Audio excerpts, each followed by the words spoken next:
Left the keys in there and it's all locked up. I don't know if you saw all his clothes and stuff back. He's completely naked wherever he's at. All right, Collins, you good? Time has gone by in a blur, Arrest for that subject is coming back to Missouri City. but yet it's also been so long. Because every day, that could be the day you get the call. Jason Landry, a Texas State University student from Houston, disappeared Sunday, December 13th. His car was found crashed in a remote area outside Luling. Austin-based nonprofit Texas Search and Rescue combed the pump-jack-dotted landscape for 9 days with no sign of Landry. Law enforcement sources are telling us that they now need your help to figure out what happened during the 67-minute window between the time they last have a digital footprint of Landry and where his vehicle was found crashed just after midnight on December 14th. Investigators say his last digital footprint was at the intersection of Austin Street and Magnolia in Luling. His car was found wrecked in the 2300 block of Salt Flat Road, about 5 miles away. Got his backpack here, shirt and watch right there, shoes, and right up there is where his shorts and underwear are. Got a fish or something in that cup. Yeah, it's dead. This video was of the night Jason Landry's crashed vehicle and belongings were found laid out along a desolate road in Luling, Texas. His car was found December 13th, 2020, around 11:30 p.m. There was no sign of the Texas State student. We do believe he's possibly injured. The Caldwell County Sheriff's Office also gave us a copy of their dispatcher's calls regarding the crash. Texas State University. Hello, this is the Caldwell County Sheriff's Office. The dispatcher contacts Texas State to check Landry's address off campus. They also call Verizon Wireless to get the location of Jason's cell phone. Verizon gives them coordinates that pinpoint the cell phone on Hoover Street at 2 a.m., nearly 5 miles away from where his car was discovered hours before. Possible naked dude is plotting in the area of that property. I'm sorry, a possible naked dude? Is this the dude from the car accident? Yeah, that's what the fire guy said. The next morning, when Jason's father arrives at the towing company, he finds Jason's cell phone inside of the car. What the heck happened back here? Something happened to Jason. Nothing should happen between San Marcos and Houston that would cause you this nightmare. I got there about 5 in the morning, and I was the only one there looking for him. Got his phone from the car about 7 in the morning. Authorities leave behind some of his things on the side of the road. His father finds them the next day as he searched for his son. This is his toiletry bag. This is his flip-flops. These are Jason's clothes lying in the road. Socks, shorts. It's underwear. Since then, the Landrys have been living a nightmare that never ends, not knowing what happened to Jason. Someone has to know something. All it's going to take is one person. I can't imagine that someone else would do this to another family, to have the information and not share it. I just can't imagine someone being that cold-hearted, not to help another family. Kent Landry was an attorney for many years. He's now a pastor and says they know wherever Jason is, he's with God. I became an attorney for the same reason I became a pastor. I want to help people. You can help people greatly as an attorney, but the most help you give someone is telling them about Jesus. So the reasoning is the same. To try to help people to make a positive difference in the world, to leave the world a better place than when you came. And it is the prayers of thousands that the Landrys say is getting them through this, the nightmare that all parents have, a nightmare that they know someone out there has the key to stop. I don't know who you are, and I don't really care. All I care about is my son.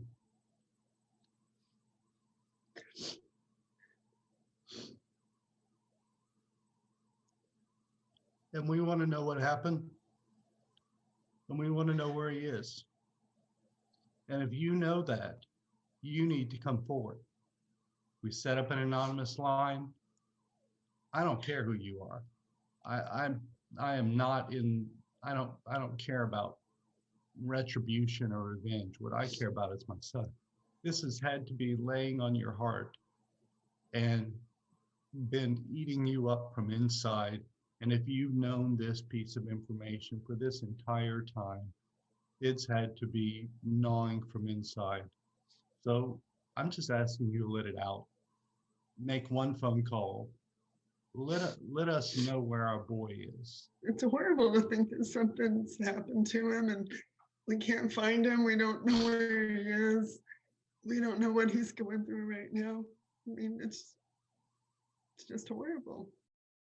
We know wherever he is, God is with him. Now their wish is to give a resting place to their son and find justice. The Landrys now have the help of Project Absentees, a nonprofit that helps find the missing. Through interviews and tips, Project Absentees and their former agents are piecing together the puzzle of what happened to the Texas State student. We've talked to a lot of people in this area along with Caldwell County, throughout Caldwell County. We've talked to a lot of people in San Marcos. We do have a fairly good idea what could have happened to Jason. Information they do not want to make public until state and local authorities have a chance to do their job and tighten the circle around those who may have killed the 21-year-old. Peña took us to see exactly where the last digital footprints of Landry were recorded by his cell phone. We drove that same path in disbelief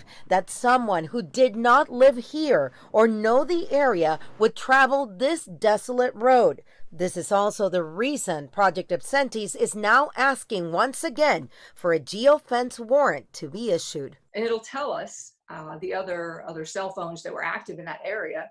And that gives us some leads that we can then go, and possible witnesses that we can identify and then go talk to. To put it in perspective, the area where his car was found is northwest of Luling. That is the complete opposite direction he would need to take if he was driving home to Missouri City near Houston. He would have taken Highway 183 south to I-10.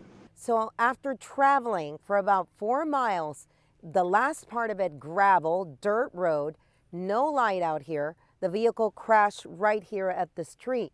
But this is not where they found the clothes. The clothes were found that way. I find it hard to believe that you have a car accident, a missing person, and no one found the clothes or the cell phone right away. Is there any doubt in your mind that you will figure out what happened to Jason? Yeah, we're dedicated to finding out, and I believe very strongly with the team that we have, we're going to find out what happened to Jason. Answers that his family knows someone is holding back on. All right, college kid. So it looks like right. Oh my goodness. Uh-oh. Yep. Whew. That's why I didn't want to leave it back. That or he's a delivery boy.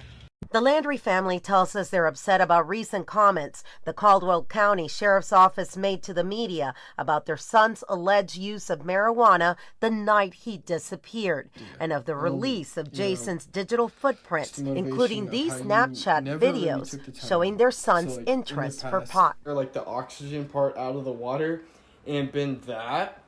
Time for someone else to look at it, or maybe entertain the possibility that someone else was involved, because Jason's not in the place we've been searching around the accident. Don't you at least have to entertain the possibility?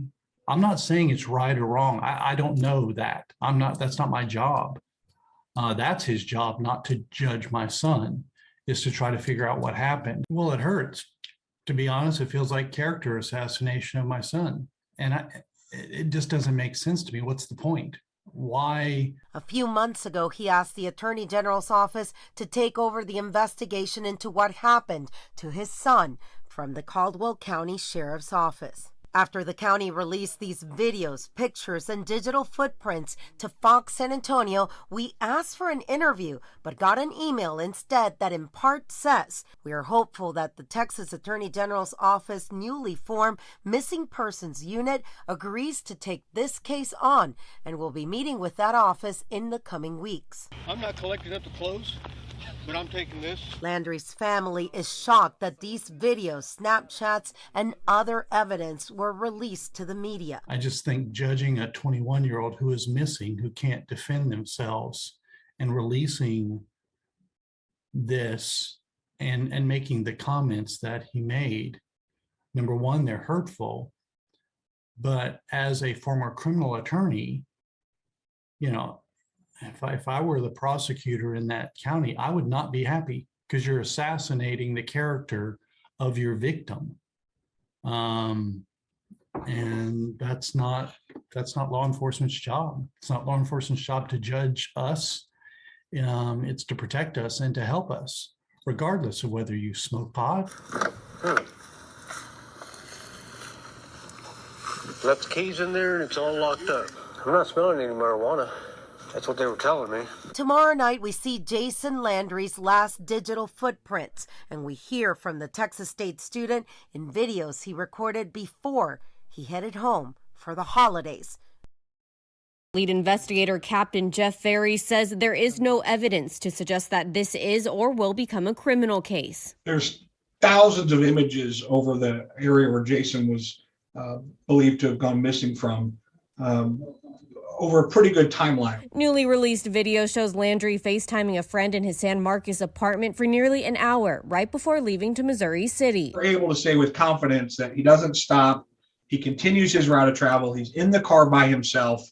Other video released shows Landry smoking marijuana on Snapchat, something Captain Ferry says is relevant to this case. You know, people can be participants in criminal activity and still be victims of crime. So that's not our intent in victim blaming. We are able to say that, you know, the things we're releasing because we have confidence that they are directly associated with events tied to Jason Landry being missing.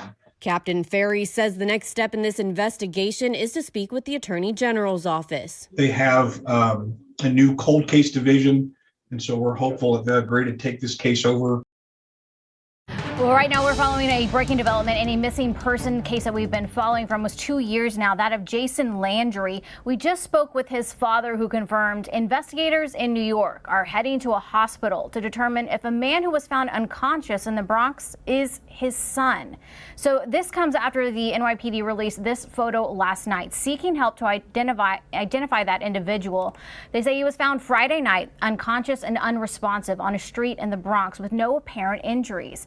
And Ken Landry told us that just looking at the picture, it does look a lot like his son. Other than that, though, he didn't know why investigators are considering his son as they try to identify that individual. It's very up or down. I mean, it's been 591 days of up and down. So it would just, gosh, you're afraid to hope. But you just keep hoping and praying. That was the father of Jason Landry, who was 21 when he went missing. And his dad said that he hopes that by tonight, investigators in New York will have an ID, or at least know whether or not it is his son. Investigators here in Texas have sent over all the information on his fingerprints and anything else that they have on file to identify him.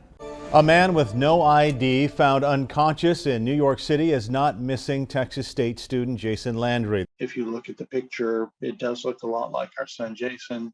New York police first posted on social media asking people to help identify the man found unresponsive on the streets of the Bronx. He had no ID but looked similar to Jason Landry. It turned out not to be him, and the man's been identified as a Yonkers resident. His family has been notified as well. I know I'm going to see my son again. It may be here, or it's going to be in heaven. And that's the hope that makes all the difference. It's a crazy feeling. I mean, of all the, I get sent pictures and usually, and you take one look at it and it's not him. But this one, I actually had to look at for a while to get an idea whether I thought it was Jason or not. So, yeah, it's a strange place to be as a family. You hope it is, but you also know that it's probably not. So now they go back to praying and hoping that with the Attorney General's Office Cold Case Unit taking the case from Caldwell County, they will soon find out what happened to Jason 591 days ago. Caldwell County Sheriff's Office, I think it's a fair question, what did they do with the case? What investigation did they actually do? As for them, they think he was eaten by a pig, and that's all, that's all. I don't think they've done anything on it really. So I think part of the issue has been with the investigators from the AG's office. They've had to go back and do investigation that probably should have been done, 18 months ago. And that's hard work, and it takes a lot of time to do so. So we're having to be very patient for them to basically go back to square one and start actually investigating the case. Before today, the Landrys and their private investigator, retired FBI agent Abel Peña, believe that someone in the area where Jason disappeared knows what happened to him. Now they're asking again to be man or woman enough to come forward and end their suffering. They can be anonymous in their tip line, but more than anything else, people need to do the right thing. If you know what happened with our son that night in December, you need to come forward, because it's got to be, I can't imagine having that kind of thing, carrying it around in your heart. And I just ask them to have the courage to step forward and to do justice.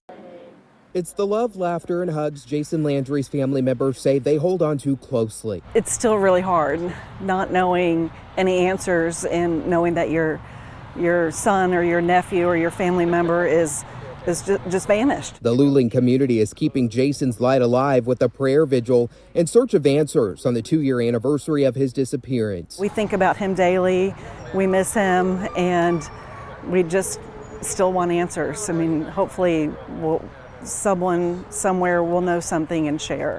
Landry's parents and his aunt Donna Eganoff say being so close to the crash site brings back a lot of emotions. They have bad nights where they don't sleep, but they have faith in Christ. Search crews scour the area looking for Jason after he went missing, but nothing turned up. While other searches did offer hope, it was never Landry. Volunteer searcher Jason Watts says crews will again look in areas they think weren't thoroughly checked or haven't been searched yet. Every missing person deserves to be looked for, deserves to be found. Every family deserves to have people that help them in their journey and help bring them hope and faith. Family and community members are hopeful he's still out there somewhere as they bring light to darkness. They really, truly believe in their hearts that Jason is in heaven and they will meet him again someday. His disappearance comes down to that intersection in Luling, Alston and Magnolia Street at 11:30 p.m. From that point to when the car was found about 2 miles away on Salt Flat Road, in a 1-hour time window. Someone had to see something. Project Absentees gave what they found to the Caldwell County District Attorney's Office, which then asked the Attorney General's Office to pick up the case.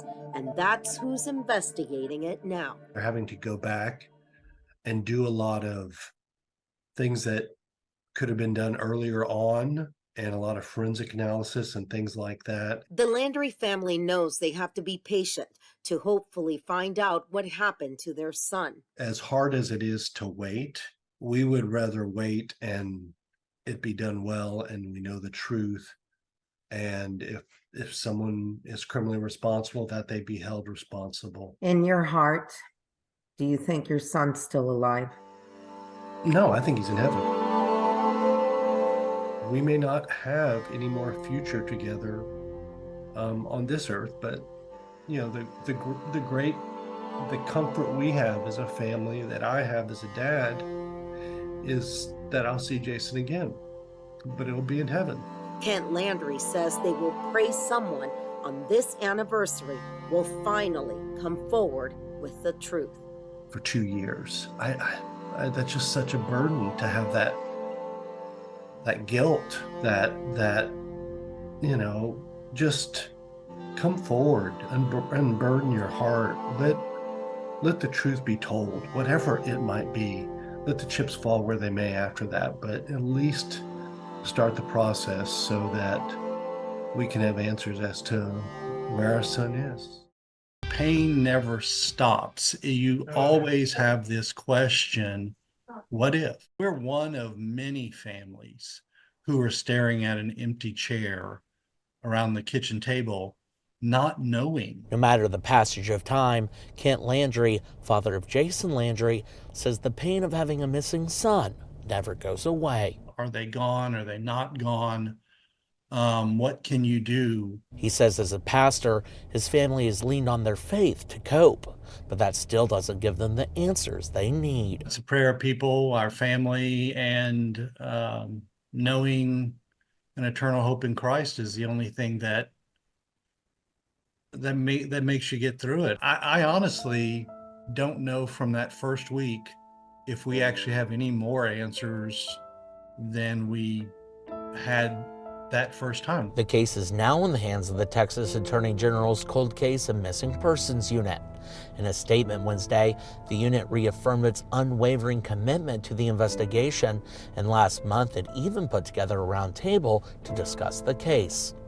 Sitting at that table was Texas Search and Rescue, which has coordinated countless searches in this case that have spanned more than 57 square miles and 35,000 square acres. Folks that show up to these searches, they're highly trained, but they're moms and dads too. Texar Director of Communications Shannon Smith says despite the use of forensics, aerial photos, and behavior analysis, it's frustrating when that's not enough. To try, to see and ensure that, no stone, isn't looked at, but it's difficult when the answers just aren't there. Landry says while it does nothing for the pain, he's still relieved so many are working to find his son. There's so many law enforcement that will run that lead down and take it from there, but if there's someone who knows something, please make that anonymous call.